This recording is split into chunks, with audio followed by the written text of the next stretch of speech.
Welcome to Nightlight. Step away from the mainstream and gather around as we enlighten the world and our realities and travel this cosmic journey we call life. Join us as we share with you and provide that beacon that can guide us all to a better way. Explore with us as we examine a metaphysical montage of spiritual insights, covering everything from the mundane to the magical, UFOs to unicorns, and everything in between. This is a time of awakening, of sharing and evolving, of spreading our wings and soaring on the cosmic breath of creation.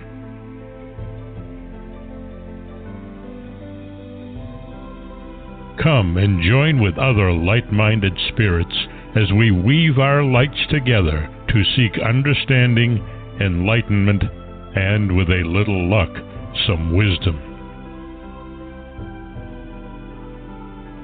This is Nightlight, a reminder that you are never alone.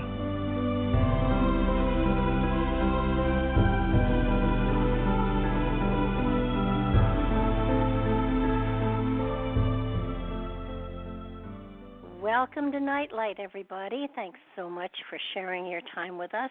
We do know how precious time is, and we are so appreciative of your choosing to share time with us. I want to thank Ken Quiethawk for his amazing intro, and please check him out. Google him, Ken Quiethawk. He and his wife have amazing CDs out there about Native American stories about their cosmology and their traditions and their history, and they're remarkable people. Please check them out. I would hate to have anyone not have that understanding in their backload of where you can go for wisdom and insight. I'm really excited tonight. I've got an amazing lady on the show with me. Her name is Corbie Mitlied, and among other, she's many different things, as all of us are. But she's written an amazing book that I thoroughly enjoyed, and me, along with a whole bunch of other friends of mine, this is the book we wish we had written, but she beat us all to it. It's called The Psychic Yellow Brick Road, How to Find the Real Wizards and Avoid the Flying Monkeys. That in itself should tell you where we're going to go tonight. This book is your field guide to navigating the world of professional psychics. Sharp, clear, and full of practical information for those who are intrigued by the idea of using intuitive assistance but have no idea where to start. And whether you're a first-time client or a veteran explorer of the metaphysical realms, you'll find clear and useful information and suggestions to make every session with your intuitive a valuable one. Corbie has been on the mystic's path for over 40 years, meeting challenges, always questioning, leading the examined life. This road has illuminated an essential cosmic truth that God gives all of us what we need for a life filled with miracles and joy, and as long as our hearts are open, whole, and aligned with our source energy, anything is possible. And it never hurts to bring laughter on the path with you. I think it an essential quality. If she can share that blessing with you, she feels as though she's doing the right thing and in the right place at the right time. Corbie is a psychic, channel, and medium, reading since 1973. She travels coast to coast and into Canada as a full-time intuitive counselor. She's appeared frequently on radio and television and is an inspirational teacher and facilitator. She's a featured channel in Robert Schwartz's breakthrough series, Your Soul's Plan and Your Soul's Gift, and is herself the author of Clean Out Your Closet, Life Closet, and the just-released book, The Psychic Yellow Brick Road. She's got an amazing quality to her that you're going to recognize as soon as I bring her on, and her experience and the things that she has been through to journey to this point in time, very much in several ways. You know, there are places where we are very much in sync as to our travels, so I'm so looking forward to this interview. Corbie, welcome to the show. Wonderful to be here. Can I do one correction? Sure. It's Mitleid, not Mitleid. Mitleid. Nobody Okay. gets it, Mitleid. Nobody gets it right the first time, Barbara. It's okay. Well, that's all right. I'm just going to call you Corbie anyhow. And the one thing I want to send people to is your website, which is www.corbiemitleid.com. And anybody who's looking, that's a great website for great information and great insight. It's a great place to go and look for stuff. And then after you've looked at her website, look at mine.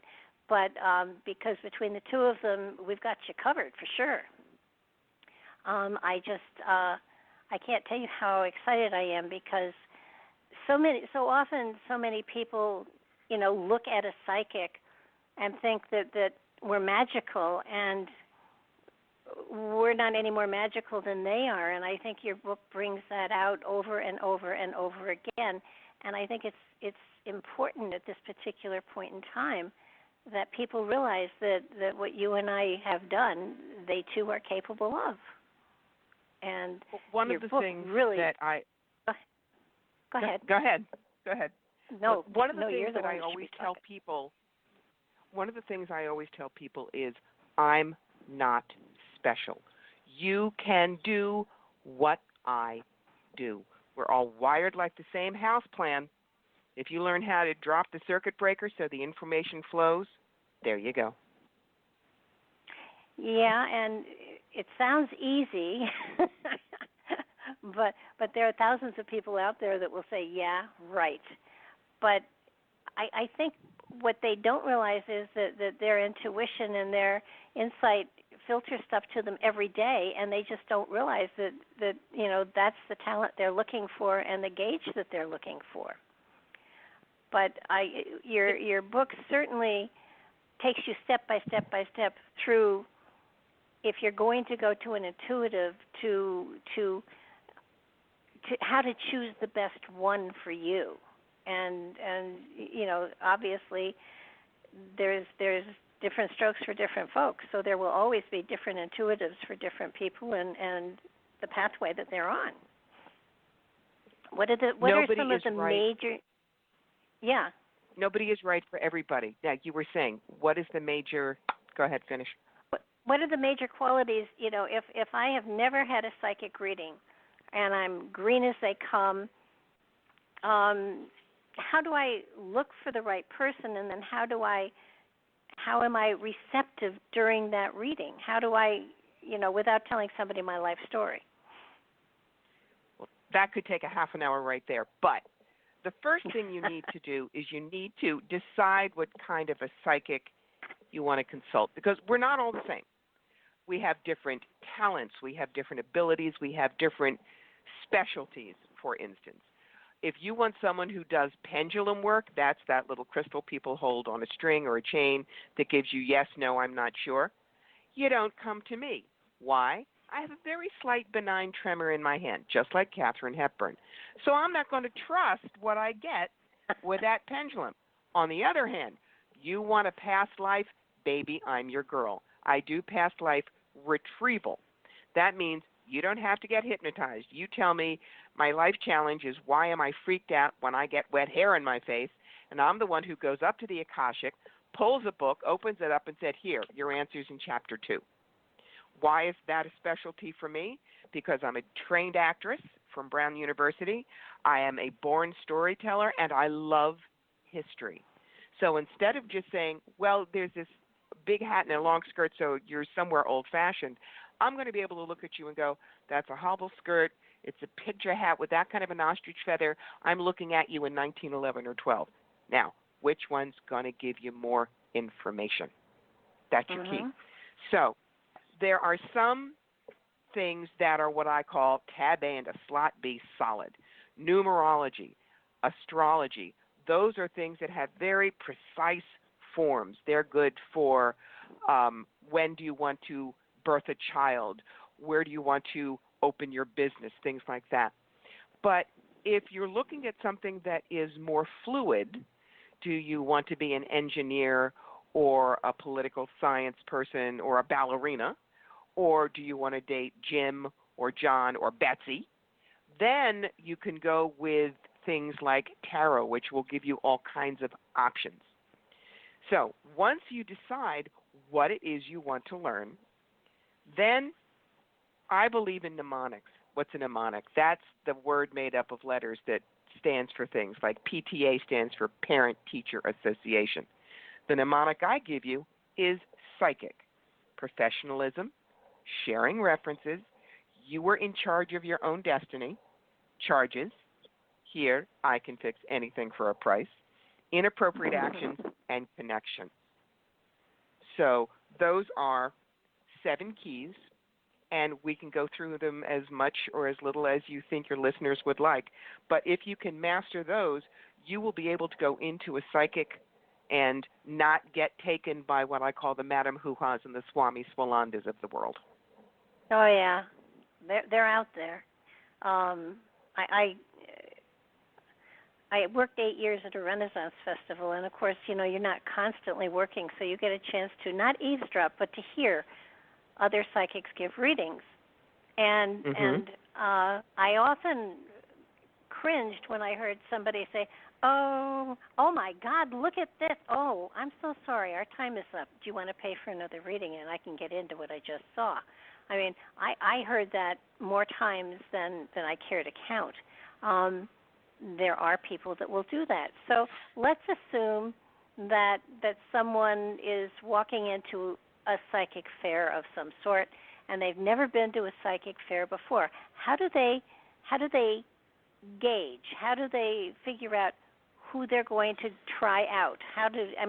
Obviously these are people that are endorsed by whoever's giving the fair, so you assume that they are credible. Yes, I said assume.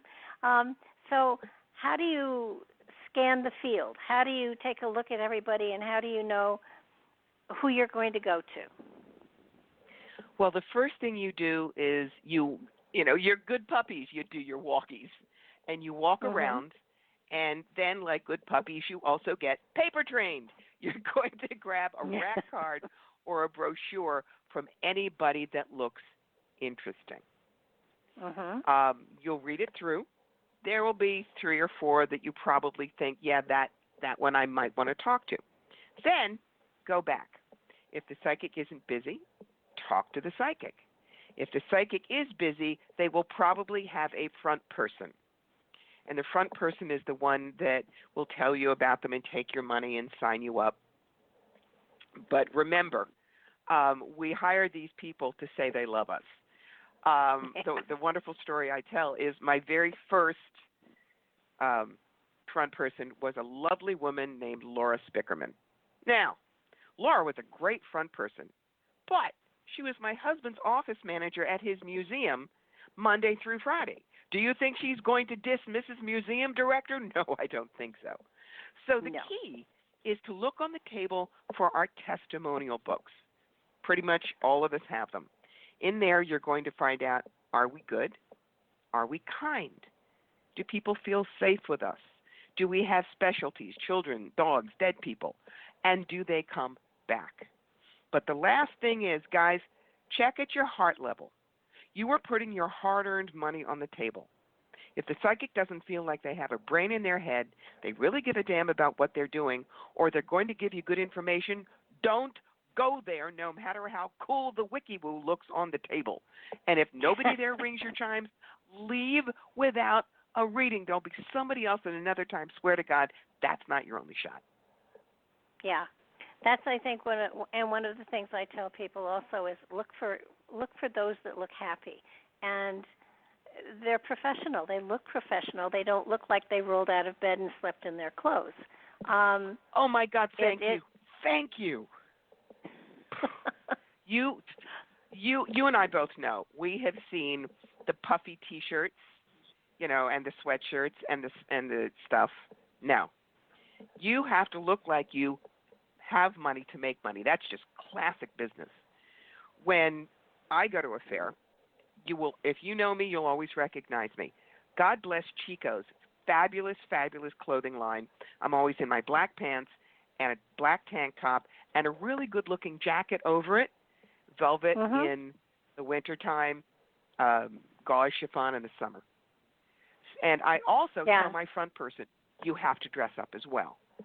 Now, if you're looking around and you find people in sequins and turbans and, rock T-shirts and things, and then you see me, you're going to say, she must really know her stuff. She's serious. It's simply a matter of respect for my own work and for you, the client. Yeah, that's one of the things that I totally always recommend other people if somebody asks me, because I know a lot of really, really good psychics, and, they don't have to come to me. They can go to somebody else, and I would rather they went to someone that I recommended than go to someone who, was a gypsy. I have I wouldn't call her a front woman, but she fronted for me at the Renaissance Festival. She's more like a surrogate daughter. But even though she was studying with me and she knew what I did and she could explain everything, she also, for the heck of it, and you never go to a reader for the heck of it. You just never do that. She went to someone who told her she had to bury $500 in a glass jar and where to bury it. And she did. And I looked at her and I said, go get it. And she came back and said, it's gone. And I said, well, I'm sure the curse is probably still on you. And she said, well, you think it's still on you? I said, it's the curse of stupidity. Yes, it's still there. She lost $500 because this woman guaranteed her she could make her love life better if she buried the $500 by the graveyard. No. And those people are out there. So, sure. That's why I wrote this book. Oh, yeah. I mean, I know people that have offered to kill chickens for people to remove things. And, I mean, they are out there. And actually today, because psychics are so much more accepted than they ever have been before, every Tom, Dick, and Harry or Judy, Jane, and Jessica are out there being psychic and giving readings. But I think one of the things that to me is most important, today everybody realizes they're on it, or most people, 99%, realize they're on a spiritual journey. So, they have a certain amount of know it. They know a certain amount of material, and they know kind of what they're looking for, and they know the buzzwords. And it's sort of like you don't turn up at a table and say, I'm psychic too, and yes, of course you are. But there are people out there that will stroke you like crazy and blow sunshine up your skirt and milk you for all you're worth. So my other favorite story is a lady who came to me, and she was hysterical. She was so upset that her aura was torn, and the psychic that usually sewed it up for her was out of town, and she couldn't get a hold of her. Could I sew it up? And I said, how much does she charge you to sew up your aura? And she said, $500. And I said, well, I could fix it, but, and she said, I don't care whatever it costs. Please sew it up. I'm so frightened, a demon's going to get in. And I looked at her and I said, well, close your eyes. And she closed her eyes, and I waited a few minutes and I said, okay, it's fixed. Now, this is a permanent fix. It can never tear again. It's against the cosmic rules for it to ever tear again. and Excellent. You have to, I said, you don't need to come back to me. You don't need to go anywhere else. I mean, you may have something else wrong with you somewhere, but your aura will never tear again. And she said, how much are you going to charge? I said, oh, it's a spiritual gift, and I can't charge for something like that. So, she kept her money. But there are people out there that will take people for a ride, and that's not a good thing. Your book is so full of really good information, and at the same time, it has suggestions on how to develop the talent within yourself. And I think that was a very important part of your book, and I'm so glad you put it in there. I did put it in, but I put it in at the end because there are so many really wonderful books about how to develop in psychic development. The couple that I suggest to people, one of them is, of course, Ted Andrews, old line name, Psychic Protection. And the book that I learned to talk to dead people with was Opening to Channel by Sanaya Roman and Dwayne Packer. 30 years old, still good. A new one that I've just found is called Teen Psychic, because I now have a 12-year-old student who is the daughter of a friend and basically one of those nieces by affection, and I'm getting her started right. So, like I say, there are lots of other good ones out there, but everybody needs to know 3 basics: grounding, centering, and shielding. That's just boot camp. Well, you talk so much about in the book how this really is, and I agree with you, this is a talent and a gift that everyone has, that everyone can develop if they choose to work at it. And the centering and the grounding and the protection are absolutes. I mean, it's a long time ago, and I think I started a little bit before you, but not much. And I remember when I was in a class for spiritual development, not to be a psychic, but to learn about spirituality. And I found that being on that road automatically opens you up to the intuitive and the sensitivity, and the more sensitive you become to yourself, the more sensitive you become, to other people. It's kind of it happens. It just happens when you're on the right trail, on the right pathway, on the right road, whatever you want to call it. And it's just it took them almost 7 years to convince me that I actually, was able to share some of my gifts with other people, and that had never been my intention. And so it kind of, and it feels as though in some ways you had the same experience where you were suddenly, you knew you had a gift, but you weren't going to do much with it, and then there was something that happened and that you felt compelled. You want to share that experience? Sure. Well, I have to go, it started when I was a child. When I was 9, I read a book called The Witch Family by Eleanor Estes. And instead of thinking, ooh, that's scary, or ha, ha, ha, I thought, and your point is, I knew there was magic in the world and I wanted to go find it. Fast forward to 1973, I was a senior in high school working at Spencer Gifts. And they had the James Bond 007 tarot deck. I mean, we were all hippies then. You had your elephant bells and your fringe jacket and your cards. So I bought the cards. 5 years later, everybody else was on to roller skates and disco balls. I was still reading because the cards were gorgeous, and I found the process fascinating. So for 20 years, read for friends, always making sure I keep my ego out of the way. All of a sudden, in 1994, I could do hands-on healing and talk to dead people with no training. That's when Spirit said, hello, here's your draft notice, greetings, you're working for us. So I did it part-time while I was still a legal secretary, an executive recruiter, a video producer, whatever it took. But 9/11, as I watched the towers burn, I turned to my husband and I said, I need to do this work full-time. People need to know there are other answers out there. And he just smiled at me and said, I believe in you. Go do it.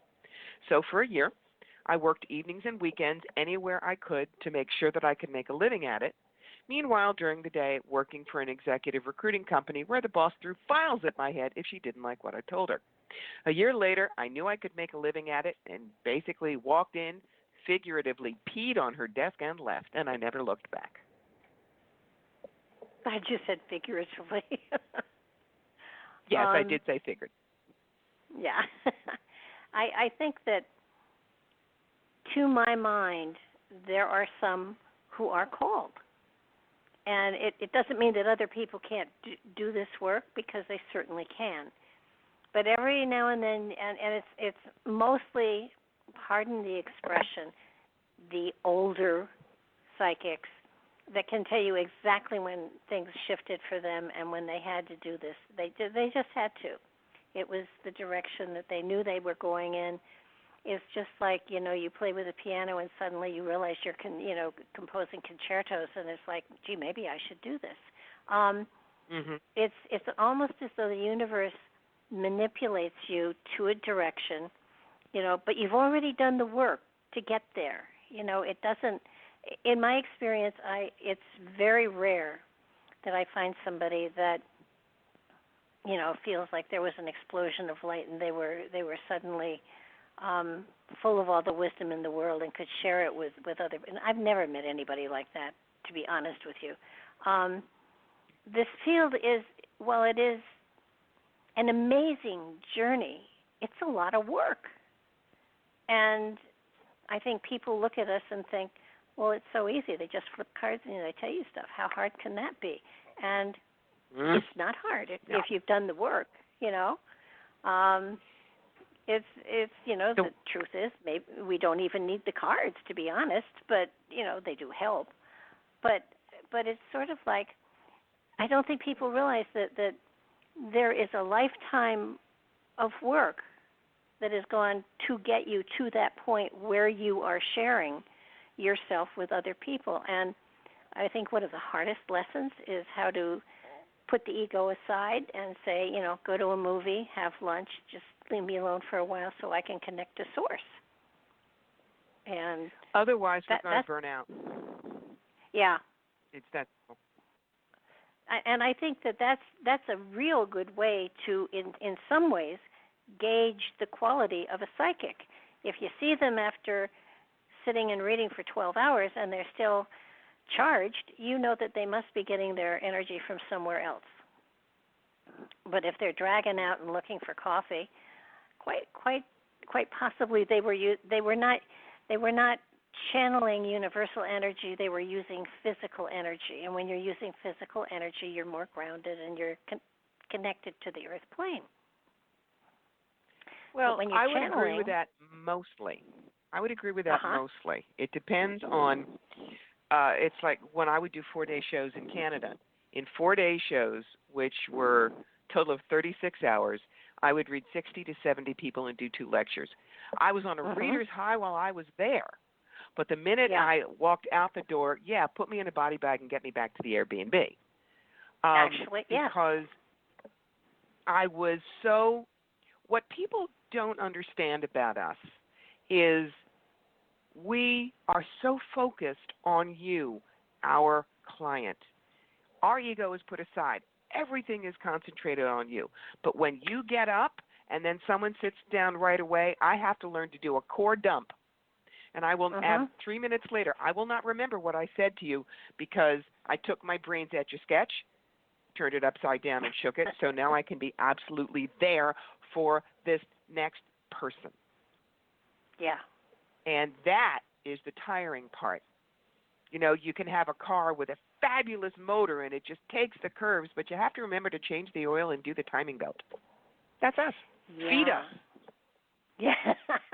No, that's absolutely true. And it's I have found over time that those moments when I try never to work if I'm not feeling well. If I can't give you 100%, I'm not going to do the reading. That's all there is to it. You get either 100% or nothing, and trust me, the nothing is better than me trying to do something that I'm not really prepared to do. But it's sort of like it's you get into a flow that is so energizing when you're doing this work that I get, at the end of a 2-hour show, I'm charged. I'm on the ceiling. It takes me a couple of hours to come back down to be able to go to sleep. So one would wonder, why don't I schedule these shows for the daytime? And that's a very good question, and I've been doing it for so long. I don't know why. It's just habit. But I'm clearer at night, which is what I prefer anyhow. But this field, I think the one thing that I really want people to understand is that no matter how old you are, you can develop these talents, these skills. You can find things that really resonate to you, and they don't have to be traditional forms either. You can create your own that will give you the information you're looking for, and to get that information for yourself, from yourself, because you're going to be talking to your own higher consciousness, your own spirit within, and then whatever energies or spirits are out there that you can connect to, that will help to guide you, so that it's to be. I really feel in many ways we are our own master guide, and getting that roadmap and finding that way to connect to that part of ourselves is a wonderful journey. And everybody gets there in a different way. You know, it's as many people are out there listening. That's as many different journeys as there are. But you know, and I'm not going to put us out of business by saying all of this, but quite often people will come, and I think it's more so the case now than ever before, that they're looking for more spiritual information than they are psychic information. You want to speak to that? Mm-hmm. Everybody gets a spiritual awakening offered to them at least once in their life. And when that spiritual awakening happens, the world will shift. Frankly, some of the things you come to a psychic about will no longer be as important, because you're starting to look at the deeper meaning of things. You're beginning to realize you are not just this body walking around. I always tell people, think about Men in Black, the first movie, when they flipped open that guy's face and there was a little alien inside working all the levers. That's who you really are. That's your soul. That's your higher self. This body is just the little robot that you're making work this incarnation. And the more spiritual work you can do for yourself, the less trouble you're going to get into. And when I say trouble, I don't mean, burglary. I mean the wrong relationship, beating yourself up, addictions. Because spiritual awakening reminds you what a grand and glorious being you really are, how much you deserve love and forgiveness and cherishing. And it must start with you first. There's the old self-help thing. Well, if you don't love yourself, no one else will love you. No, if you don't love yourself, when other people try to love you, you will never believe it. And if you don't believe that you deserve to be loved, why will they? They won't. So when you learn to love yourself and cherish the spiritual being you are, you become that beautiful, bright candle, and the moths, the people, come to you that you need. Yeah, I've often found that I learn in many ways. I learn from every person I read, and if I share some wisdom of mine with them, and that every reading is really a balance, at least for me, where there's something in that experience, or there's a reason they've been drawn to me, because something in their life is resonating to something in my life, and that gives me a thread to talk about, expand on, and help to explain to them and maybe myself just exactly what's going on. I have found that this work is very exciting, and I think that in the last half century, I have learned so much that it doesn't matter that I've got 2 master's degrees and all of the other stuff I've got. What I've learned from the people that I have come in contact with has been priceless. It's been those hallmark moments all over the place. And an adventure for sure.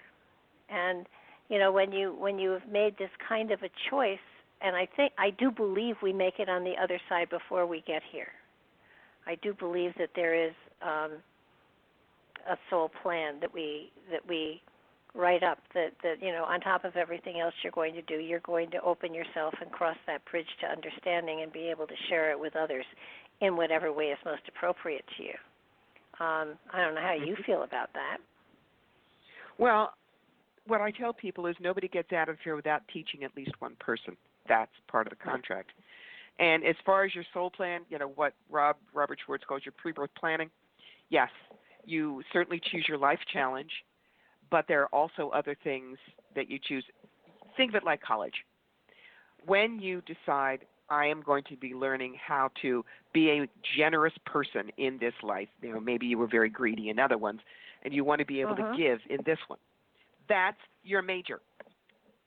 And you can set up your life so that from childhood you feel this wonderful feeling of wanting to give, and so it's a smooth road. That's what I call gut course. Or you can go through your life being, drug addicted and constantly looking at yourself until something huge happens that wakes you up to what you're meant to do. That's double major plus lab.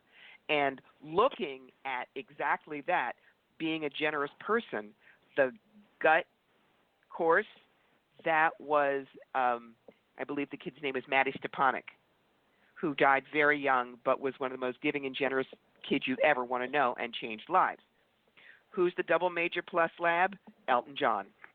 Because for years he was a drug addict and an alcoholic and so many awful things until, boom, AIDS came along. He met Ryan White. He realized my life must change. And now he has the Elton John AIDS Foundation. He's given $500 million for AIDS research. He's, was given the Kennedy Center honors. He is someone fulfilling that I must live my life out of generosity, but after a lot of detours. See that difference? Yeah, well, so many people, we're here to have challenges. That's where we learn. And so many people, they say, why is life so hard? Why am I struggling so hard? Why aren't things working out? And, it's sort of like, well, these are things that you signed up for. These are, challenges that you asked for. And they give you a look like, I wouldn't have signed up for that. And I said, no, I'm sure you signed up for something like I want to expand my heart, whatever, or something like that. But this is how it happens. And so how do you respond to somebody like that when it's so obvious that these are the challenges that will help them to grow, that will help them to move into a better place? And how do you explain it to them? It is sometimes difficult, but I'll very often drop back to sharing my own story with, my 3 cancer dances. But I will help them look at what they've got. I'll always ask 3 questions. What are you unhappy about, whether it's unhappy or mad or whatever? Why are you unhappy or mad or whatever about that? And then the kicker, what do you think would happen if you stopped being mad or upset or whatever about that? That knocks them back because it didn't occur to them that they can step away from the squirrel cage of pain, and it's not fair. And they can change in the moment.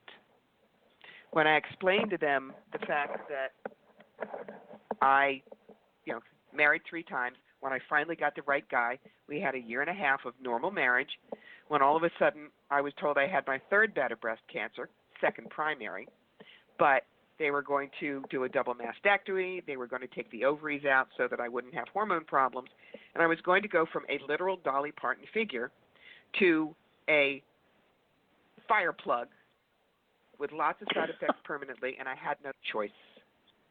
And that's when, was it unfair, whatever? I did my work on it. I figured out why. But what I did at first to just get through that was I asked myself those questions. What am I unhappy about? Why am I unhappy about it? What do I think would happen if I stopped being unhappy about it? And I found 3 reasons to be okay with it.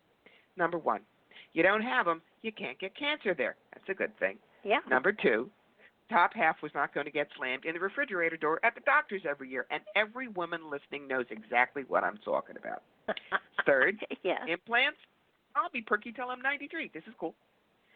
Now, because of that, I am not someone who constantly identifies myself as a cancer victim or a cancer survivor.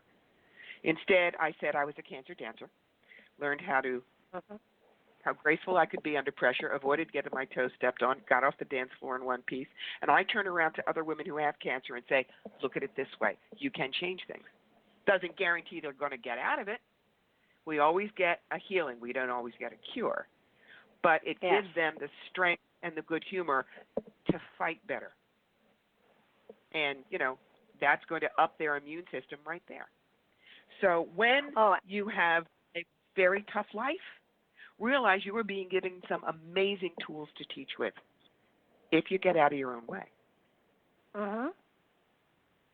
Yeah, that's I think one of the first things I say to people is sort of like how ambitious you are this lifetime. You must have an amazing spirit to have signed on for all of this, knowing that you're capable of getting through it. And, it takes them back. And, one lady leaned over the table and said, "What do you mean, amazing spirit?" And I said, "You chose these challenges, so clearly you were given the tools to get through them, and so you must be a pretty advanced spirit." And she sat back and said, "Okay, if I'm that powerful, then what do I do?" And I said, "Well, it's your journey, but I do suggest you take a look at stuff and see what it is it's teaching you, and embrace it. And what it's teaching you is not a negative; it's a positive." And there are times when you can look at a situation and know that there's a positive in it and not be able to see it initially, and those are difficult times. But you learn so much from them. And I think you have to. That's what you're here to do. Oh yeah, absolutely. And I think that's one of the cool things that I've seen with people that are near death or who've had near death experiences. Almost all of them come back with a feeling of love for humanity that they didn't have, or an awareness that there was definitely something beyond this plane, and that we could share light and laughter with this plane and grow and help other people.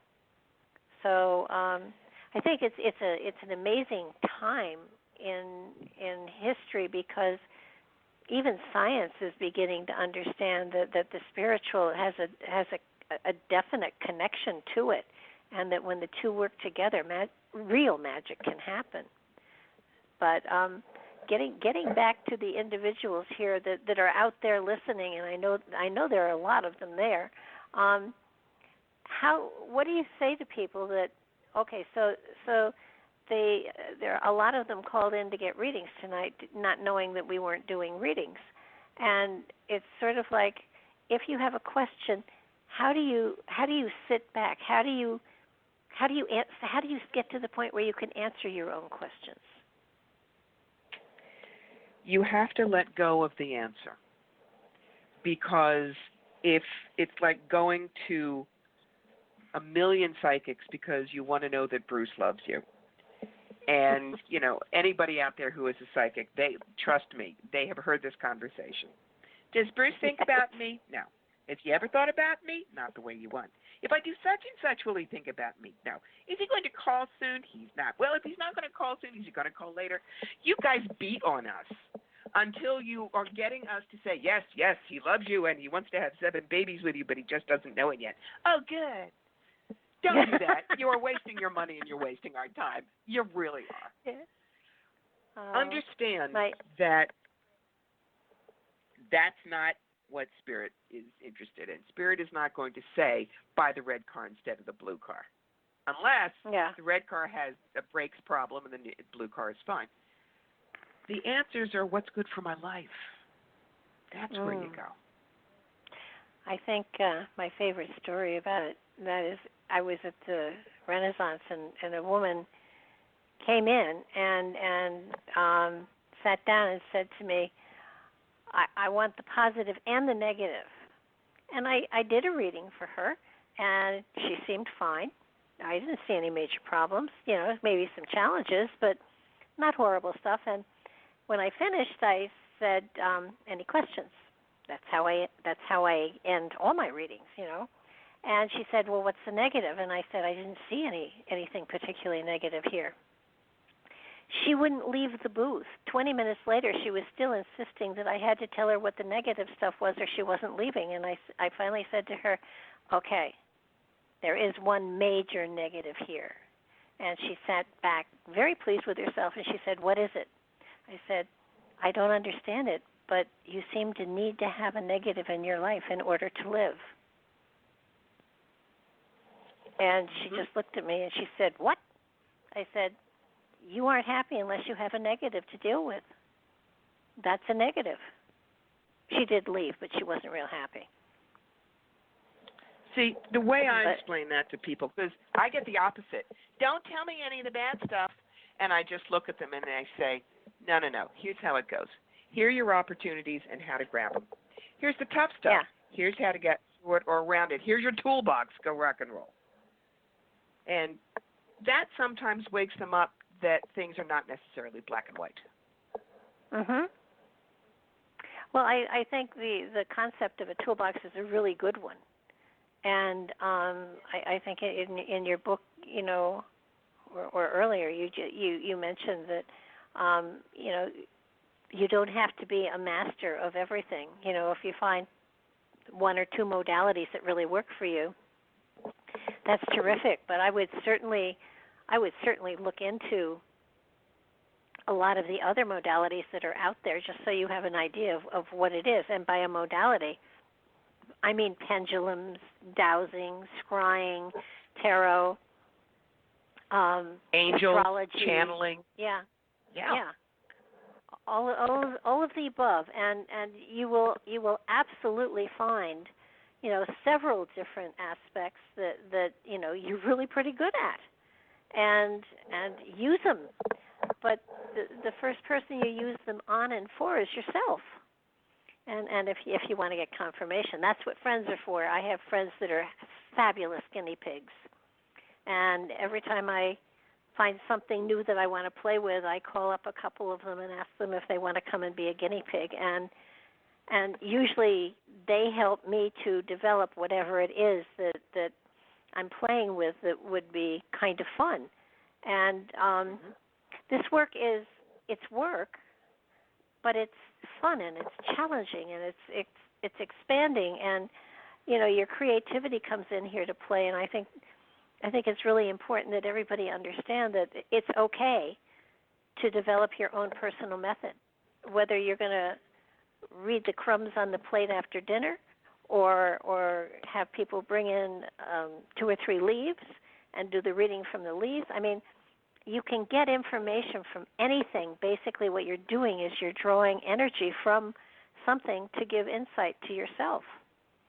And so don't feel that you have to stick by what is, traditional. Be untraditional. And that's exciting too. I don't want to steer people away from going to psychic readings, because it's a great place to get confirmation. And, especially if you're trying to interpret a dream, or if you, have come up against a brick wall and you don't know why. I mean, readings can be very, very helpful, to give you greater insight into where you're going. But it's not up to an intuitive or a psychic or a channel or a medium to tell you how to live your life. That's something for you to figure out. That's right. We can hand you the toolbox, my darlings, but we are not your repairman. That is you. So you've been doing this for a very, very long period of time, and I did notice that you were also ordained in the Order of Melchizedek, where I'm ordained as well, and I'm not sure what your process was, because I don't know when I saw him. It was a gazillion years ago. But he's still going around this country doing workshops and ordinations. Dan Chesbrough. Yep. Yeah. Cool man. Very cool man. Wonderful guy.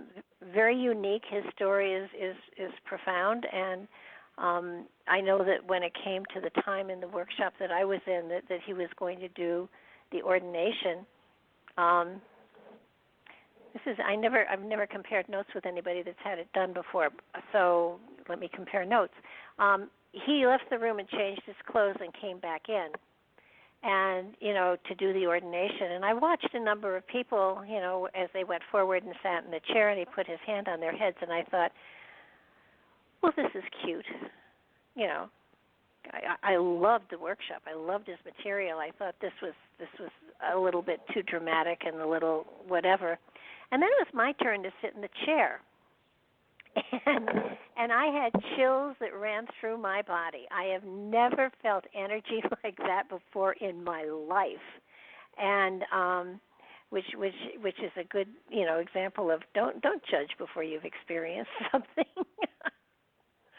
So was that the kind of ordination you had, or was it something different with the group you were with? No, the form that you described is the same. With me, just it's all the noise in the room went away as the way you mute something, and it was very clear that for me, Archangel Michael was in front of me, handing me my marching orders. So It was not, wow, chills. It's I've lived an awful lot of lives as a soldier, and two lives ago is the one I remember most, when I was a pilot in World War I. And so I think that Spirit knew that if I saw it as taking the oath to defend and protect, I was going to take it very seriously, and that's why it showed up for me as Archangel Michael saying, okay, you got your uniform, you got your pips, now let's go. Yeah. And then it's a matter of, okay, how do I do this? And I think that when you have made a commitment to have this kind of a life, that things do kind of open up for you in ways that are totally unexpected. And I think something that everybody should realize, that it isn't made easier by walking this pathway. In some ways, sometimes it's tougher. I will admit that it is a joyful journey, that every now and then, especially when I decide to steer and get into trouble, I truly can hear laughter as I am going off track for just a while. But all in all, it's a journey that you never feel alone on. But people sometimes everybody wants a piece of you, and you have to have some quiet and some seclusion in order to get it. But it's definitely a field that if you are called to it and you're going to do the work yourself, it's an amazing field to be in and a part of, and you touch literally millions of people, whether it's on a radio show or I know that at one point my last husband and I tried to figure out how many people I had read over the years, and it was a staggering number of people. And you step back and you think, holy cow, that I've touched all those people.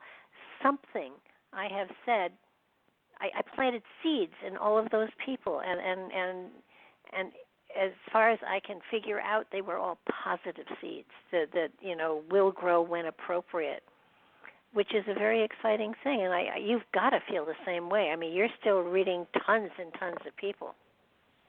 Yeah, about 1,200 a year. I'm a hedge priest. Hedge priest is somebody who walks the roads, doesn't have their own church, but blesses, heals, confesses, does what's needed as it's needed. I mean, one of the reasons that I became an ordained minister, two reasons. Number one, I was doing a lot of reading in the South, and there were still a lot of people that would come barging into psychic fairs and go, we're going to arrest y'all, you're fortune-telling, and that's against the law. And I could say, no, I'm a reverend, it's pastoral counseling, and I'd be left alone. Yep. Oh, okay, sorry, Rev. And the other thing is, this is before same-gender marriage was the law of the land.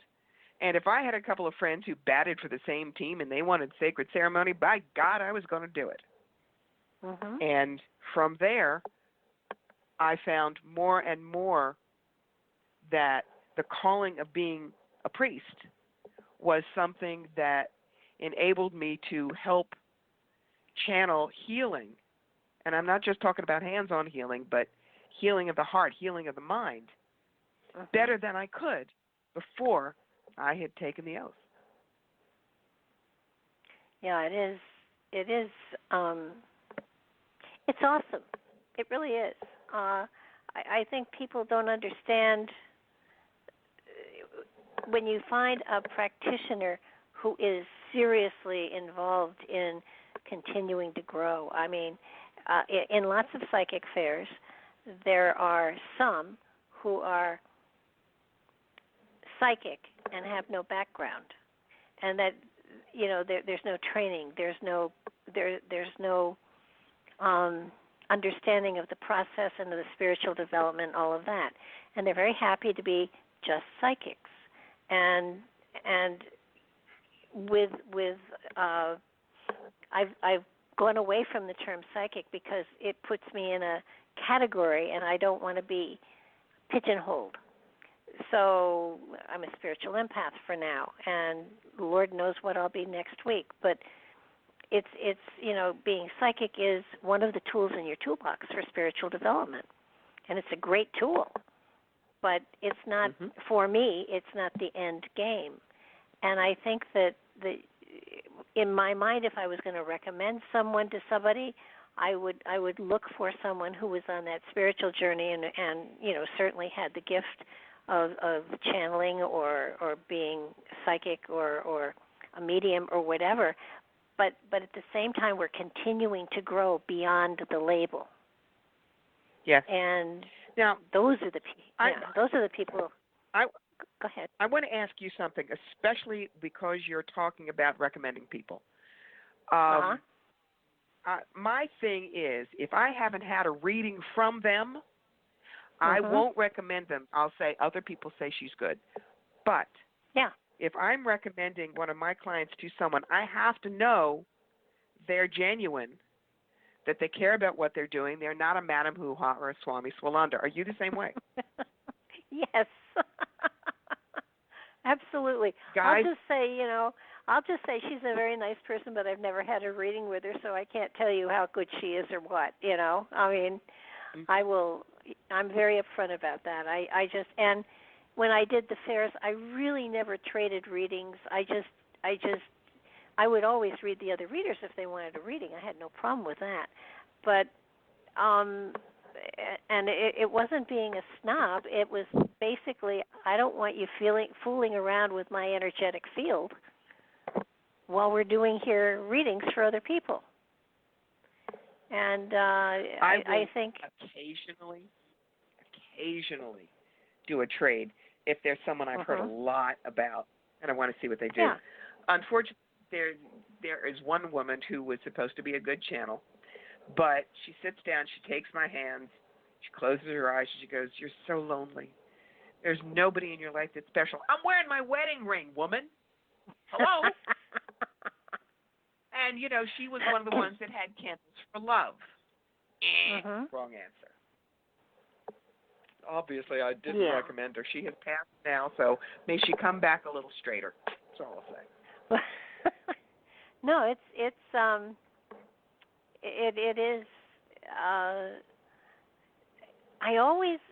I feel strongly that I should be able to figure my way out of every box I put myself in. And there are those times when I get so frustrated, I do go looking for another opinion.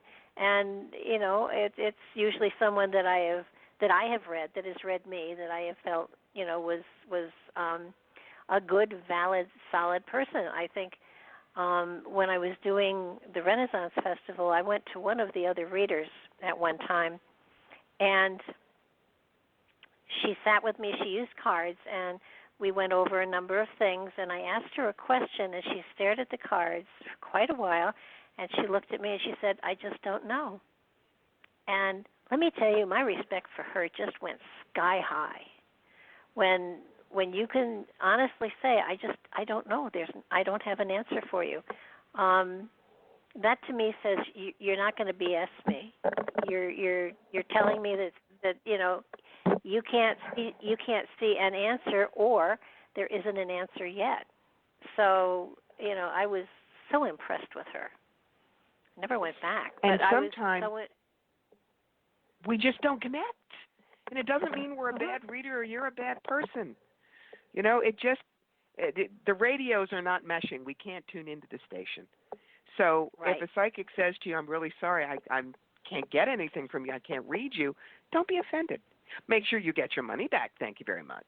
And maybe they'll suggest somebody else to you. But, yeah, you know, the only person who's 100% accurate is God, and he doesn't do psychic fairs. Trust me on that one. No. But that's true. And I think there was one other thing in your book that I highlighted all over the place, and that was if you're sitting in a reading and you really can't relate, and you don't feel connected, it's perfectly all right within the first 5 to 10 minutes to get up and say, look, you're just not connecting to me. I think I'm going to try somebody else. Yes. One of the things, though, I mean, but it's you know, if they get all the factual stuff wrong. The example I use when I lecture is if you're postmenopausal and the psychic says if you're 4 children, it's your youngest who's going to take care of you in your old age, and you're childless, she's not connecting. But just because I give you a past life that you've never heard of or a spirit guide you haven't met doesn't mean I'm wrong. Okay? It's the factual stuff. But the other thing is, guys, be kind to us. Don't have a half an hour reading with us and then at the end of the reading look at me and say, you didn't get anything right. I want my money back. That's like going in to see all 7 Harry Potter movies and then saying, I don't believe in Dementors. Where's my money? You don't do that. No, there are people that do that. I always felt, you know, I could feel if somebody wasn't resonating. I would say, you know, if you can't connect to any of this, then I'm just not the right person for you today. You know, here's your ticket back. Go ask for a different reader. And it was they would you know look at me in amazement, but I'm fine with that. If I can't help you, that doesn't mean you can't be helped. It just means that whatever you're going through at that particular point in time is something that I'm not connecting with. So here, you know, try somebody else. You are not paying my rent, so it's okay. You do it for second opinions for doctors, don't you? So, same thing for us. Yeah, I think it's, you know, it doesn't matter how many years or whatever, you know, nobody knows everything. And while they're, especially if someone is channeling for you, I mean, that's wonderful wisdom you're getting. And it may not apply at that second, but if the person who is doing the channeling for you is giving you information, for heaven's sakes, give it 6 months. Because you just never know when something is going to kind of converge. One of my favorite stories, my best friend had a son who was in college, and I read for him on a regular basis. And at one point I was reading for him, and I said, John, this was in November, I said, I don't understand this, and it's going to sound really weird, but in May I see you standing on the Great Wall of China. And, you know, he came back with, Miss Barbara, have you had your medicine today? And it was like, I understand, it looks weird, but I can't get that. Sometimes you can't get something out of your head unless you say it and get it out. And then you can go on. And I said, I just see this, John, and it's clear as day, and I believe it's going to happen. And he said, okay. And we went on. And in the beginning of May, he came home from school and he said to his mom, you know, he was almost done with one of his courses, and he said, you know, I don't have to take a final in this class. And she said, why? And he said, well, I can either do a paper or I can go on the field trip. And she said, well, I'd go on the field trip. And John said, yeah, I'd like to. And she said, where's it to? And he said, China. And in May, he sent me a postcard from the Great Wall of China. Well, I've got a story like that is actually funny. I was reading for a woman in Kitchener, Ontario, and there were some challenging things that I told her. And she gets up from my table and she looks at me and says, "You suck," and she walks away. Well, okay, fine. Now, that was Labor Day. I'm back in January. Who's the first person in my chair? Nah. And she says, "Last time I said you sucked." I said, "Yes, I remember."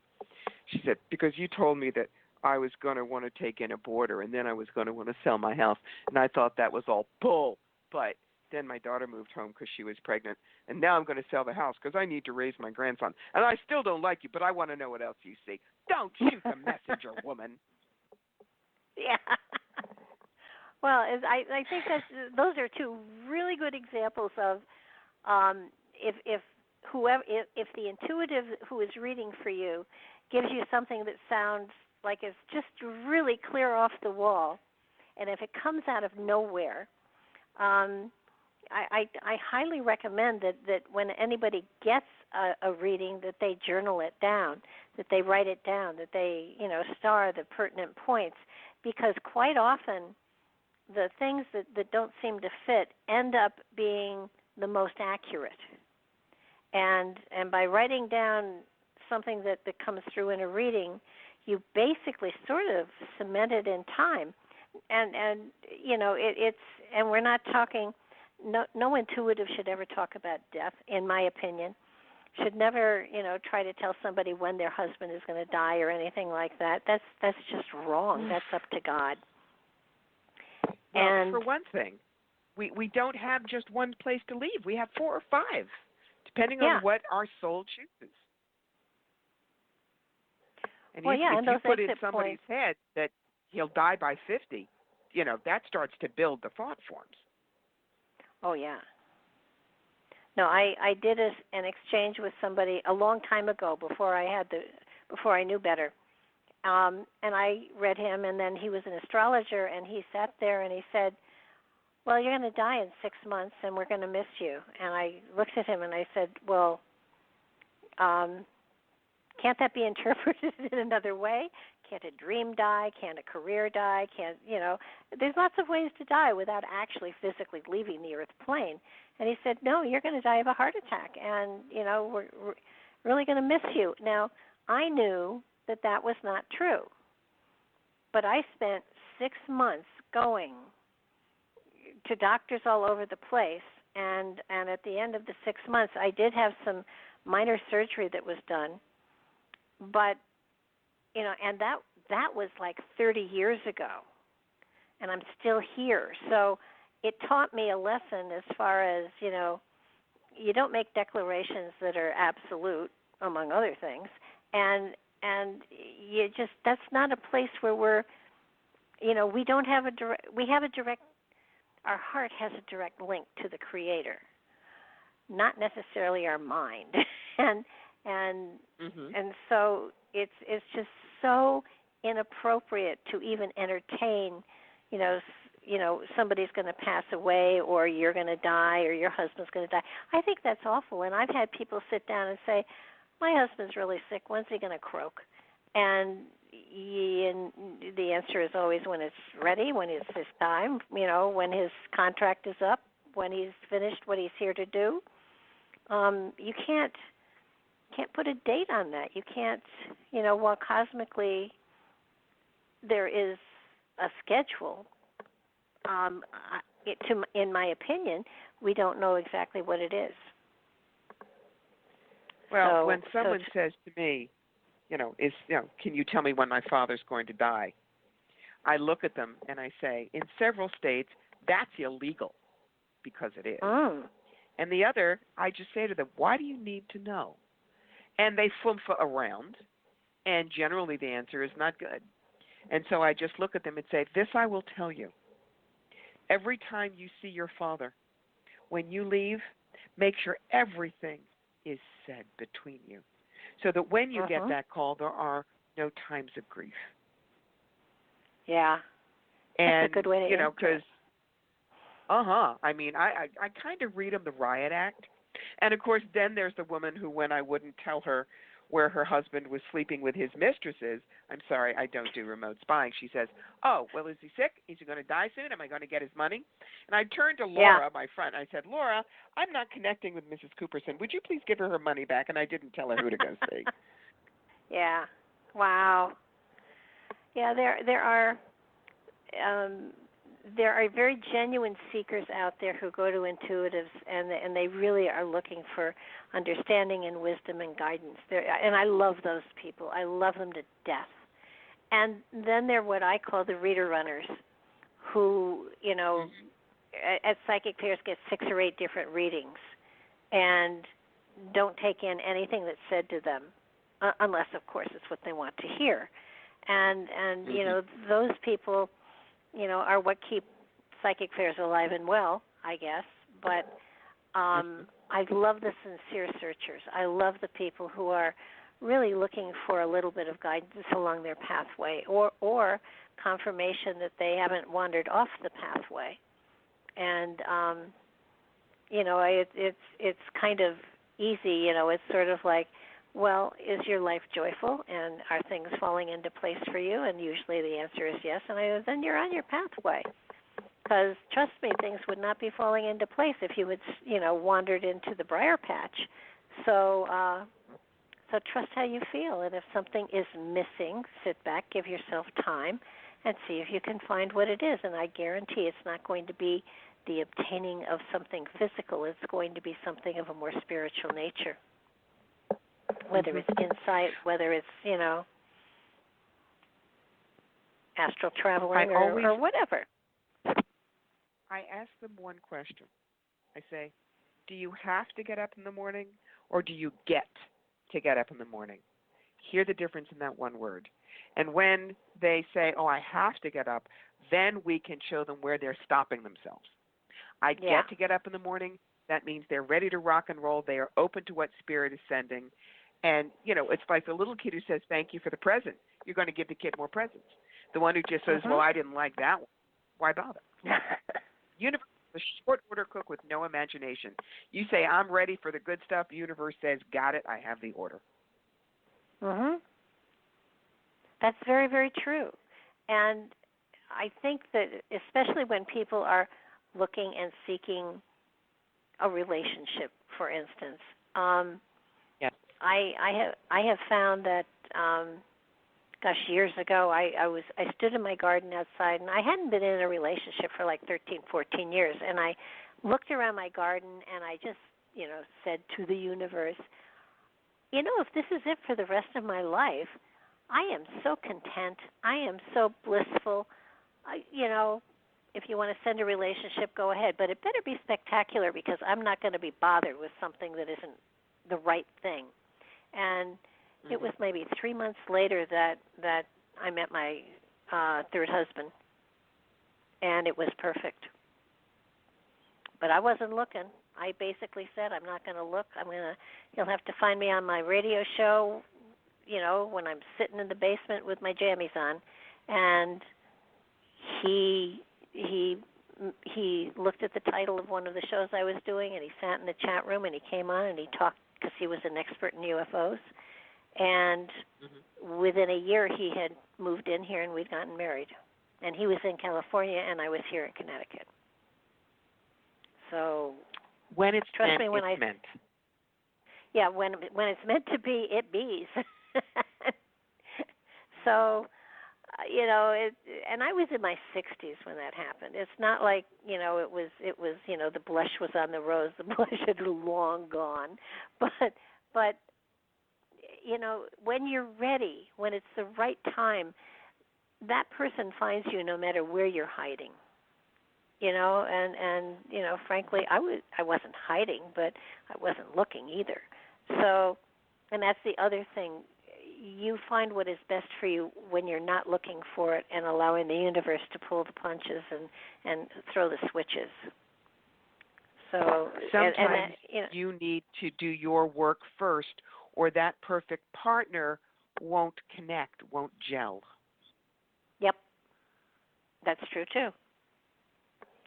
So there's this lifetime in the physical plane is certainly well, it's certainly challenging, but it's exciting. It's an amazing journey. I mean, your option is to be an etheric body, and sooner or later you say to yourself or think to yourself or whatever, I'd like to work on this aspect, and the only way I can do it is in physical form, so I'm going to have to incarnate.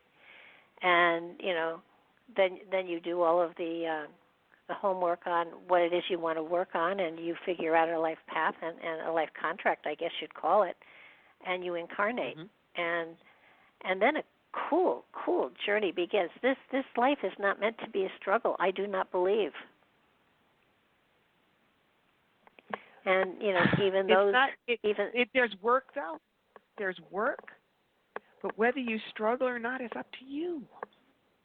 Yeah. Well, what do you say to people that have, fallen into addiction and stuff like that? I mean, what do you say to those people who have just apparently lost all hope and are dependent upon one form or another of an addiction? I mean, that's a whole science in itself. My mother was an alcoholic, cross-addicted with barbiturates. Sometimes it's a life challenge. You came in with the addiction for certain reasons. It doesn't mean you're good or bad. It's one of the things I want to tell people. If you haven't read Rob Schwartz's books, Your Soul's Plan and Your Soul's Gift, they're golden because they teach you karma is not carrot and stick, bad and good. It's 5 things. It's unbalanced energy, which is a neutral. Healing, service, contrast. You want to learn about abundance, you have to be both rich and poor. And healing of beliefs. So if you go through many lives believing that unless you have wine or booze or drugs, no one will love you, you won't be interesting enough, then you may come in addicted, or you may come in with a family member that you love who is addicted and you work with them, or you may decide to be an addiction counselor. But you didn't come in with an addiction problem because you're bad. You didn't. It's a challenge. I didn't get cancer 3 times because I was bad. I got it because I needed to learn how to deal with being in a female body when most of the time I'm male, and to respect women. That was the life challenge, and the cancer was part of the lesson. That's all. Yeah, it's easy. It doesn't feel easy sometimes, but it is. You're absolutely right. So that the challenges that we're faced with when we come in are actually challenges they're important for us to have. I mean, if you're not challenged, you're here for nothing, I would guess. That's right. And you agreed to it in your pre-birth plan. People say, why would I do this to myself? It's so miserable. Well, what I tell them is it's one role. And I use the example of Matt Smith. Everybody loved Matt Smith as the 11th Doctor from Doctor Who. But then Matt Smith turned around and played Prince Philip in The Crown, who was something of a son of a bitch. But the person at core was Matt Smith. Matt is your higher self. Matt is your soul. The 11th Doctor and Prince Philip are incarnations. One was great, one was very difficult, but it doesn't mean that it was deserved. It meant that the higher self chose to play those roles for learning, for growth. Yeah, and life is not punishment. And I've had people say, why am I being punished? I must have been bad in a past lifetime. And it's not punishment. It's not meant to be punishment. I think it's meant to be a party, to be honest with you. I mean, I know there's work, but there's laughter and there's joy, and you can be blissful and poor. I mean, people in the concentration camps, they maintained, a lot of them, their spirituality and their understanding and their faith. And it was it hard? Was it miserable? Was it awful? Yes, but those that survived it, it had to do with a lot of the strength of the spirit that was within them. I think one of the other things that you've said in many different places, and I hope people have gotten the message that both of us have it as well, that laughter and humor is very important to the development. It's crucial. Laughter is what lightens the spirit. Laughter is what helps you to ascend. Without that laughter and without that joy, not at the expense of somebody else, but it's crucial to this pathway.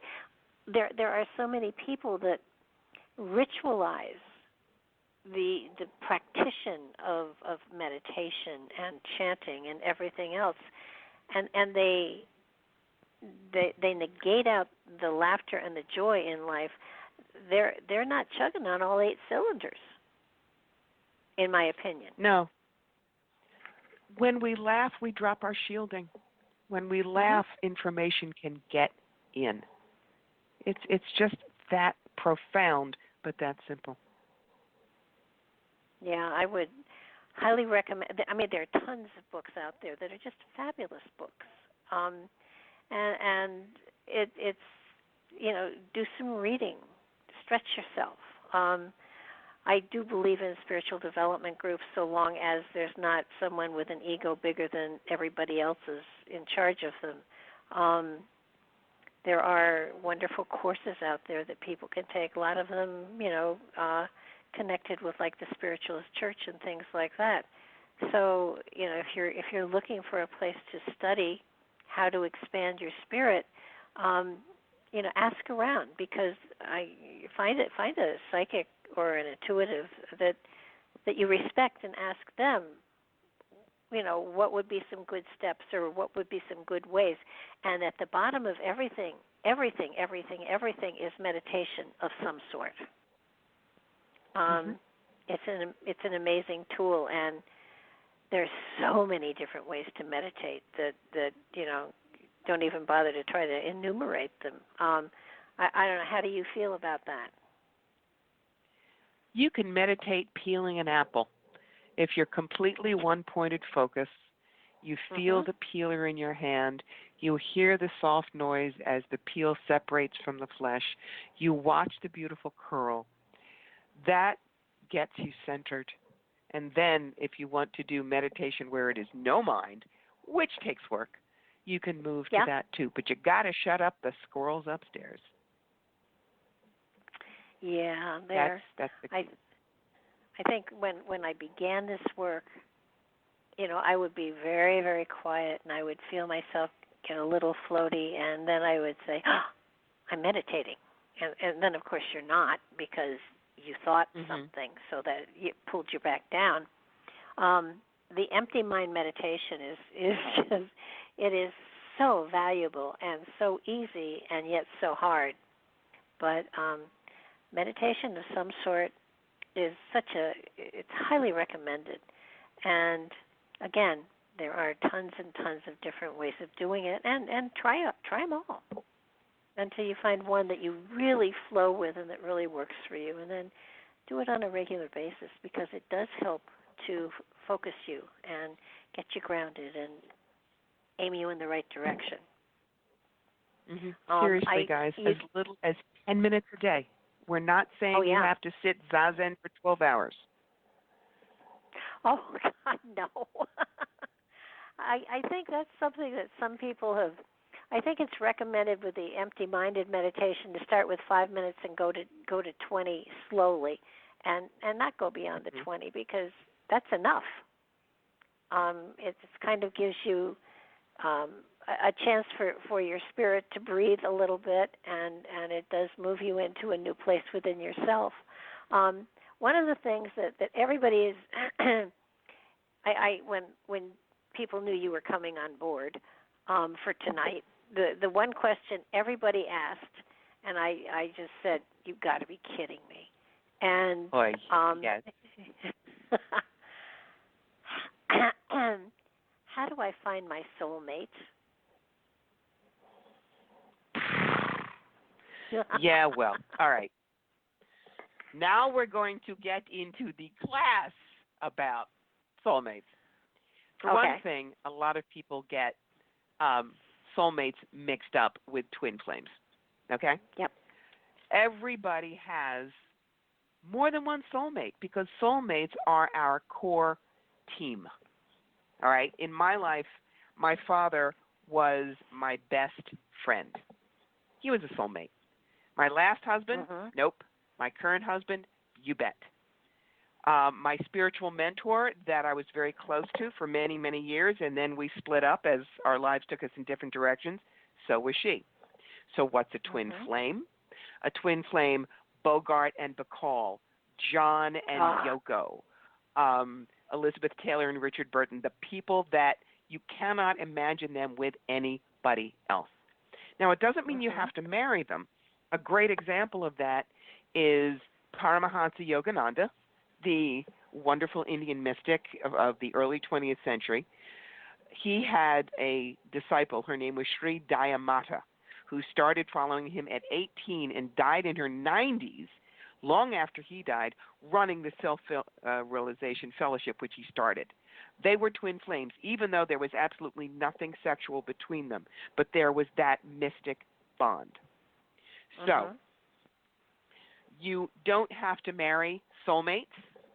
You can, but better is to look for who is the person that will help you walk your road and help you complete your life challenges. And we have more than one. If we didn't, nobody would get divorced, guys. You know, think smart here. Which is why it's one of the reasons I will not, when someone says where and when and what's he look like and. My thing is I say I'm going to go month by month for 3 years and I'll show you what your serious possibilities are. Because maybe there is this blonde-haired, blue-eyed, tall guy who is a lawyer and his parents are from Geneva, Switzerland, and he has a sister, and he could work brilliantly for you. But then if you just concentrate on him, now you're going to ignore the performance artist from Brooklyn whose parents are Italian and they run a furniture store in Philly because I told you about the blonde dude. Now, either one of these guys could help you fulfill your life challenges. If I had just said you have these two options, you would have made the decision. That's free will. When you ask a psychic for exact information, you are abrogating using your free will, and that's what you came here to learn to do. It's one of your major lessons. So that's my take on soulmates. You got them. It's a good take. You may not marry them, but you have them already. Yeah. I think that the definition of soulmates has been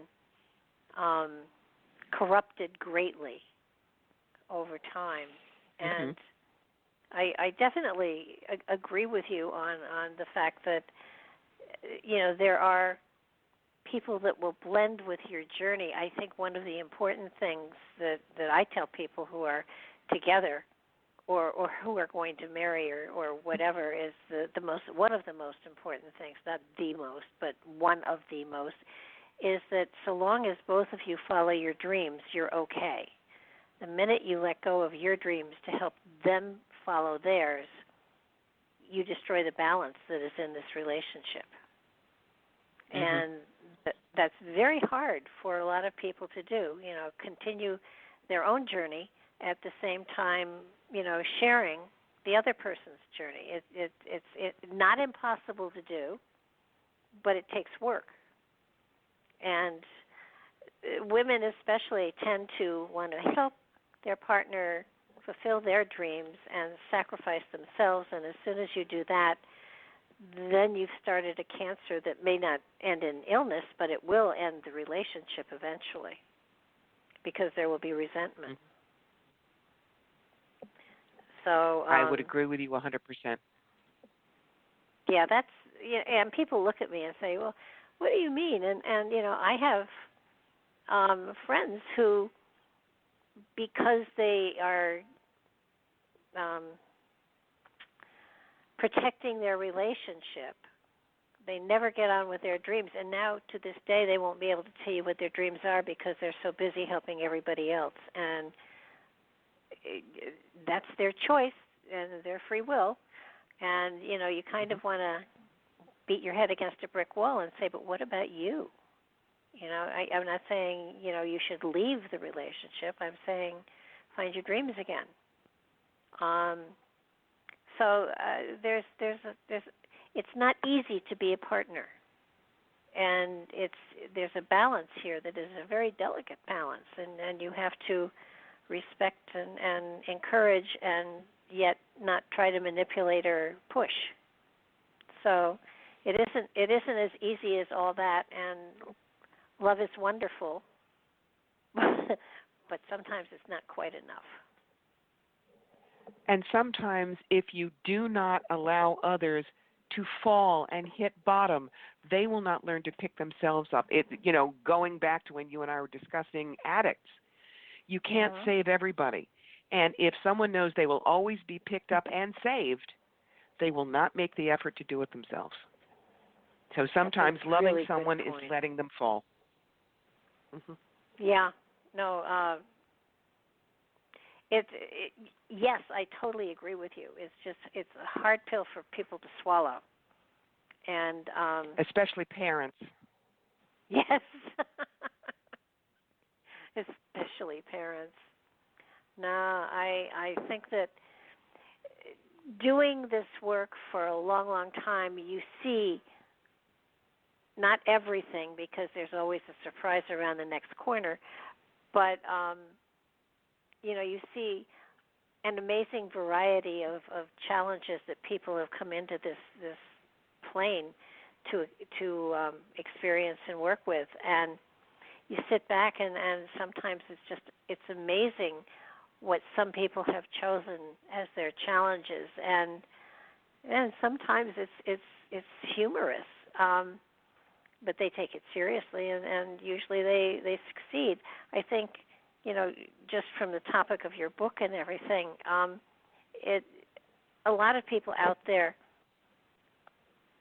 equate psychic with being spiritual, and it isn't always. Psychics aren't always spiritual, and spiritual people aren't always psychic. It's you made a similar comparison with spirit guides and angels in your book.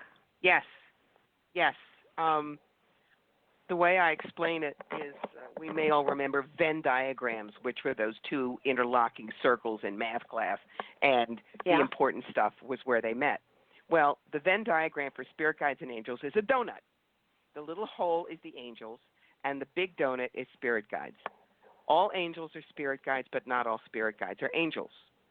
Spirit guides are going to grow and change as we do. You have different ones through life. They can be your Aunt Tilly. They can be an avatar. They can be an elemental. They can be an ET. And yes, they can be angels. Everybody's got at least one angel, guys. We cannot get out of here without their help. But the thing is, those spirit guides are fallible, especially if they were once human. My first spirit guide was someone I flew with 100 years ago during World War I. He saved my life, and I saved his. He loves me to bits, and he is wiser now because he's out of the body. He's not as limited. But he is not an omnipotent, omniscient being. And sometimes he would give me information that didn't work. It didn't mean that he lied, and it didn't mean he didn't care, but they can only see so far. Okay? You have got to connect. Angelic energy is the top of the line, and your higher self will work with you. You can talk to your own soul. Honestly, you can. Look at your hand. Your palm is your whole soul. Parts of it come down and animate these little bitty bodies during your incarnation. Remember the little guy in the head from Men in Black? Now, two fingers can touch, right? That means Right. I can actually talk to an incarnation of mine from 2 lives ago, because the soul will formulate itself within that personality. And there'll be plenty of soul left for me that I can be formed as well. Mm-hmm. See? But each of us comes from a human perspective, and human perspectives are limited. We are. So that's why go for angel. Go to connect directly with spirit itself. Don't make the mistake of assuming that someone who channels your spirit guides is glurpy purple with angels, guys, because they're not. How do you tell the difference? I mean, is it the quality of the information? Is it, and what if you're tuning in yourself? I mean, how do you know when you're getting information from a spirit guide or an angel? How do you differentiate? Well, the things that's a whole chapter, but the things that I tell people, there are very specific things that a spirit guide or angel will not do. If you hear these kinds of things from that little voice in your head, put a do not use sticker on it and leave it alone, because it's not what you think. No spirit guide or angel will chastise you in a sharp or mean fashion, putting you down. They won't pump up your ego at the expense of someone else. They won't try to guilt you into doing something. They will not encourage you to do something that is illegal, immoral, harmful, or against your highest good, something your gut knows is wrong or not in your best interests. If you think your spirit guide is John Lennon, Princess Diana, or Stevie Ray Vaughan, it probably isn't, because they are famous people. Now, there is one guy, and I'm not going to mention his name, that he believes he channels George Harrison, and maybe he does. But, it's not really likely, because they're dealing with their own stuff. Now, if you're very attached to them, maybe you can take their lives as an example to pattern yourself after. Look at how generous Princess Diana was. Look at the brilliant musical mind that John Lennon had. But they're not your spirit guides. Meet them when you're upstairs, Once you're upstairs, all bets are off. You can see anyone you want. But do not assume that Grace Kelly, Princess Grace, has decided that you are going to be her new icon on Earth, and she's talking to you every morning over coffee. It ain't happening. Yeah.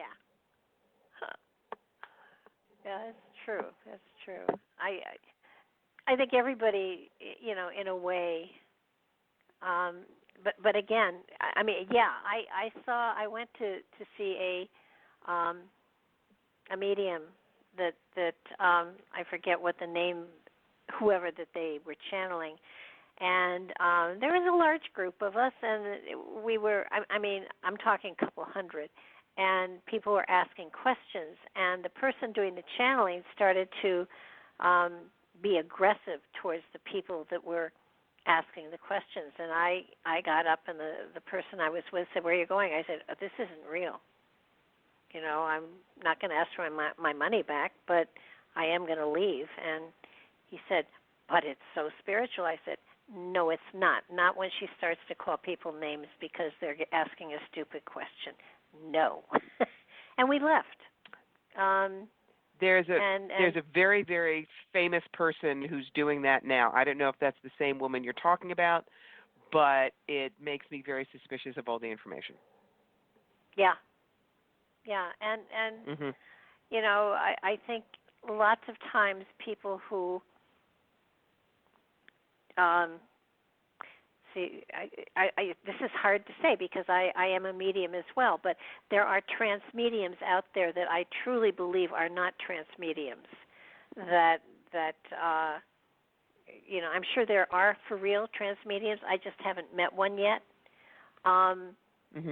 It's sort of like when they weave a tale.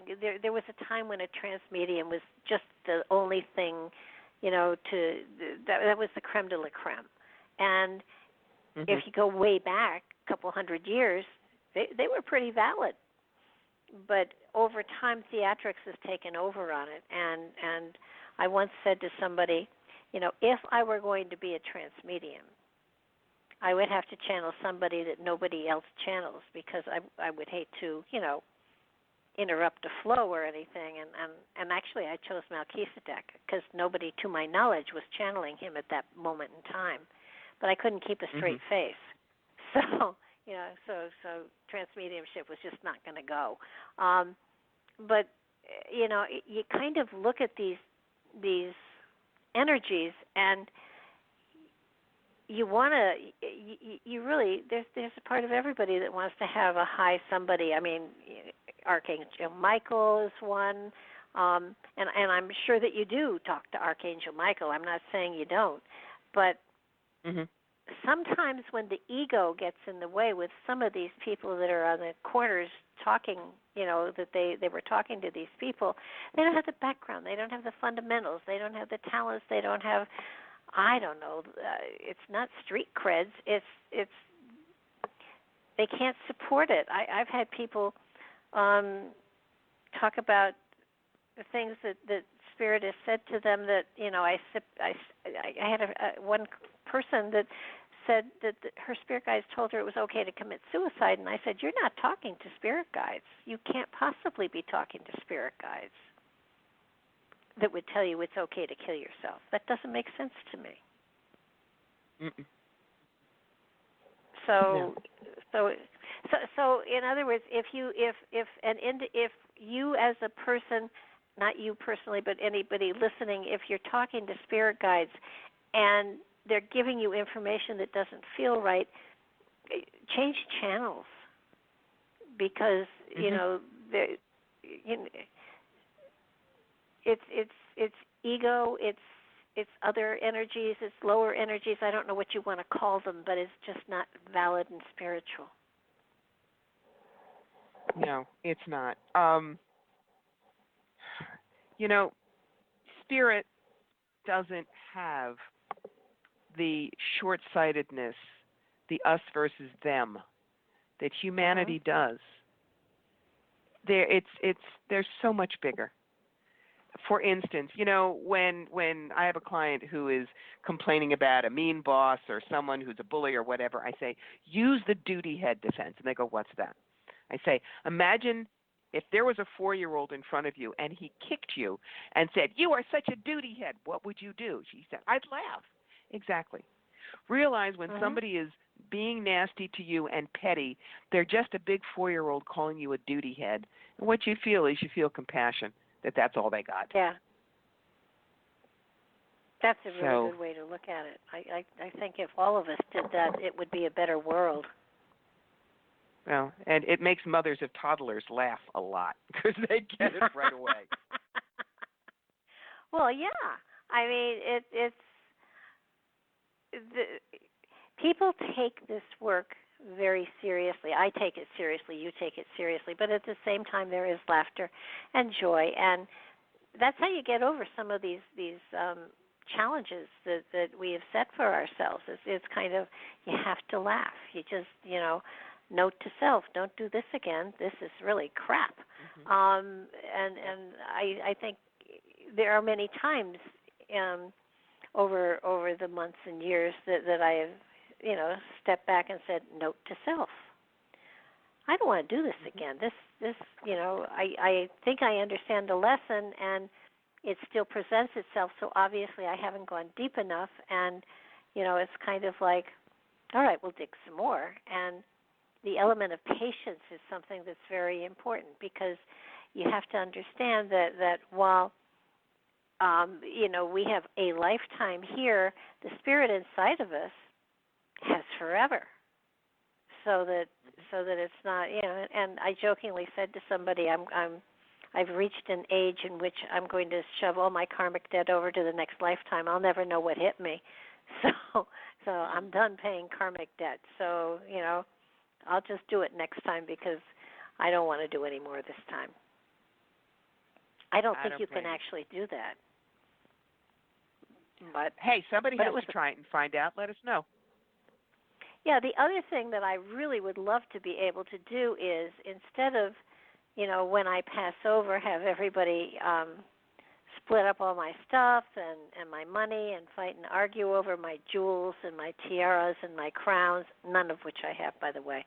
I would like to be able to leave my stuff to me for my next life,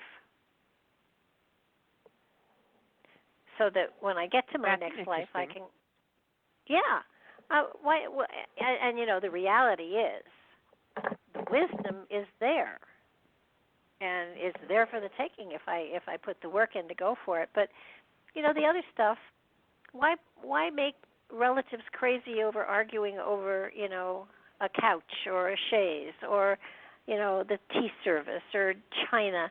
Why not just put it in storage for yourself for the next life, and, you know, 100, 200 years in the future, be able to go to the storage facility and take it out and carry on with it.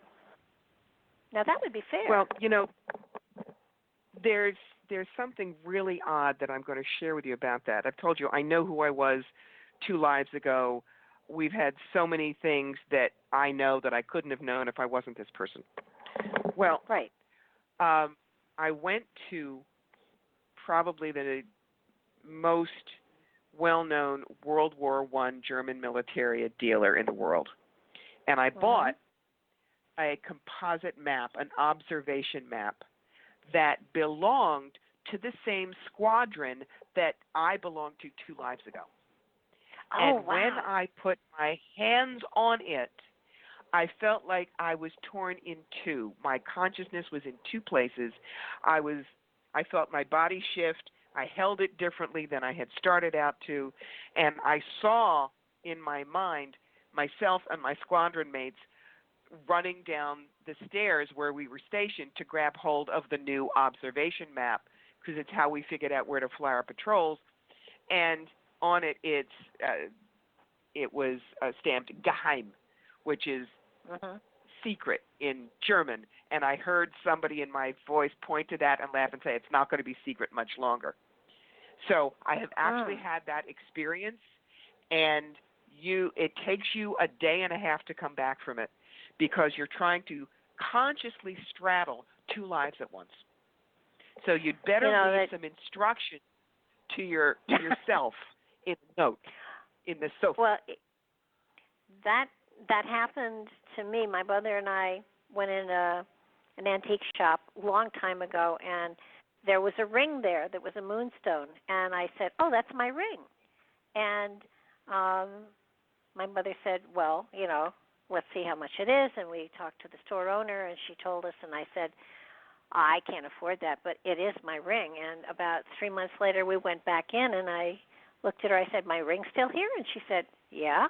I said, "How much is it now?" And she lowered the price. And this happened over a year's time, and I think I must have been back 3 or 4 times. And I finally went into the store, and she stopped me at the door. She said, "How much will you give me for this ring?" And I told her and it was a fair price. And she said, "Take it and never claim another piece of jewelry in my store again." She said, "No one will look at it." And it was my ring. I know it was my ring in another lifetime. Now, I don't know what the lifetime was, but I do know that it was my ring. I bet you if you sat with it for a while, you could put it together. Oh, probably. It was. My mother looked at me and said, "How did you do that?" And I said, It was just my ring. I mean, it was an antique. But, you know, I said you know, and I looked at the other stuff there, and my mother said, "Is anything else here yours?" And I said, "No." But it was so weird to watch this woman. You know, she finally said, "No one will look at it. They will." And it's a pretty ring.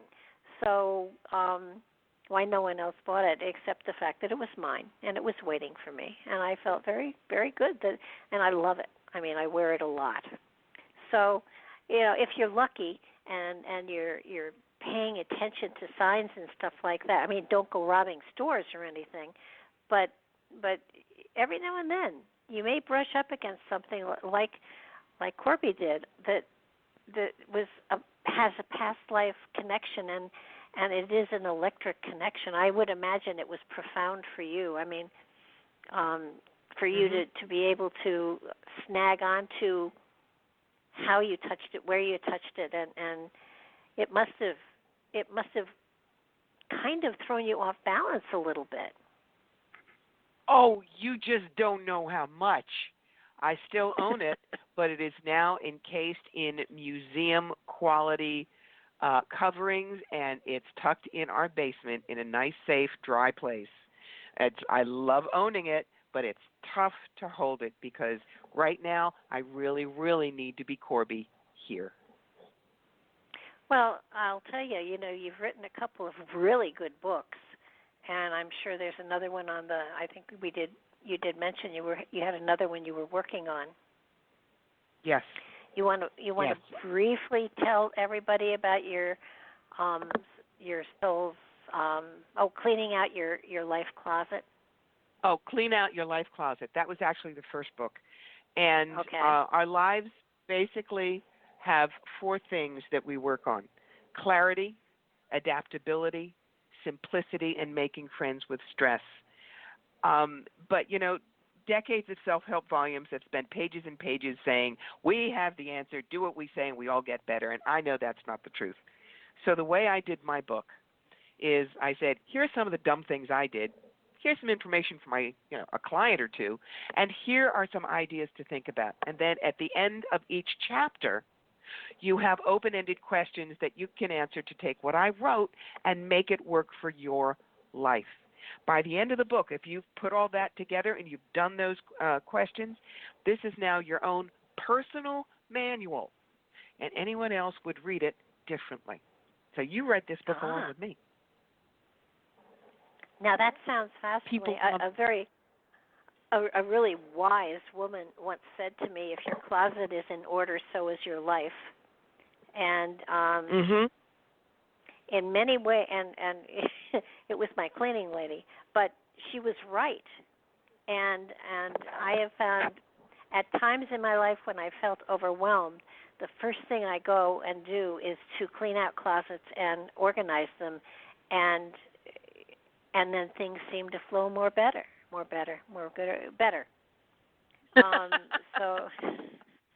and I knew exactly what you meant. Gooder. No, I mean it's amazing the difference it makes, but there's far more to it, and I think that book as well sounds like almost a must for people. And I love the fact that you're putting things in people's hands and saying, use it, apply it. I can't do it for you, but you can do it for yourself, and then be able to embrace the joy that you have when you've actually made things work, instead of asking somebody else to help you do it with you. And so what's the other book you're working on now? The other book I'm working on now is going to be number 2 for Clean Out Your Life Closet. It's called The Big Reboot, because the Self-Development Project has 3. Clean Out Your Life Closet, The Big Reboot, and Be Your Own Masterpiece. So we'll get it cooking. I can't imagine where you go from there, but I'm sure you go in amazing directions, because you're really giving people the tools, and there are guideposts here. You're not telling them where to go or how to go, but you're giving them the tools to figure it out for themselves. And I think that is a far greater gift, because as we sit here on the earth plane, we only have a frame of reference physically for this particular lifetime, and you're helping them to find a way to touch into the spirit within that has all of our lifetimes to draw from, which is far greater wisdom, and addressing it in how they can apply all of that wisdom to this lifetime. And yes, you're going to struggle. Yes, you're going to have challenges. And if you don't have challenges, then there's something wrong someplace. And it's a fascinating journey once you understand that this is only a stepping stone to another adventure. This is not all there is. There is so much more. And my gosh, if you knew all of your past lives, you'd be nuts. And you'd sit there and you'd watch it like a movie. You wouldn't live. That's why we don't remember them now. You got to live now. Yeah. And if you do, touch into a past life, it's because there's something particular in that past life that applies to something you're going through now. I mean, when I tap into people's past lives, it's almost always because there's something there that relates to something that's going on now that you want to apply, that you've already gathered, you just don't remember it. Exactly the point. So you want to give people, your website and where they can get your book, and that they should go to your website for the paperback book and stuff like that? Sure. You can always find my website. It's CorbieMitleid.com. C-O-R-B as in boy, I-E, M-I-T-L-E-I-D. You can find me on Facebook at Fire Through Spirit. You can find me as Corbie Mitleid on Twitter, Corbie Mitleid on Instagram. I believe I'm even on Pinterest. I mean, there are so many things there. But the most important place to find me is always at the website. And you'll also you see have my books there as well. Yeah, and I have to say that the website is very informative. There's a lot of really cool material there that you can read and that you can apply to your life. It's not a hi, I'm a psychic, get a reading. It's these are things you want to look into, and you do explain a lot of things. And I think that's one of the things I love about your website is that you're giving a lot of information away. You're not out there, handing out tickets or anything like that. You're basically saying, here's some information. If this works, fine, and if it doesn't work, you can call me and you can book a reading. But here's some information. Do with it as you will. Here, you've been so much fun to talk to. It's so cool to talk to somebody who has been through some of the trenches that I've been through, and sharing some of our favorite stories, although not all of them, and just kind of sharing perceptions and principles, and hopefully people will understand that we really are here to help as we grow, and if we can help, it's there and available to them in a multitude of different ways and modalities.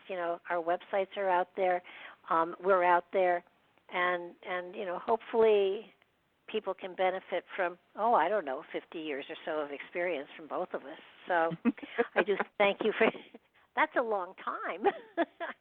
and thousands and thousands and thousands of readings. So thank you again for being here. I want to thank everybody for listening. This damn clock is ticking down here. Mark has a show tomorrow night. I'll be back next Monday, and Mark will be back next Tuesday or Wednesday. Anyhow, 2 shows a week, guys. Do check us out. Corbie, thank you so much again, and good night, everybody. Thank you so much for being here and sharing time with us. Good night now.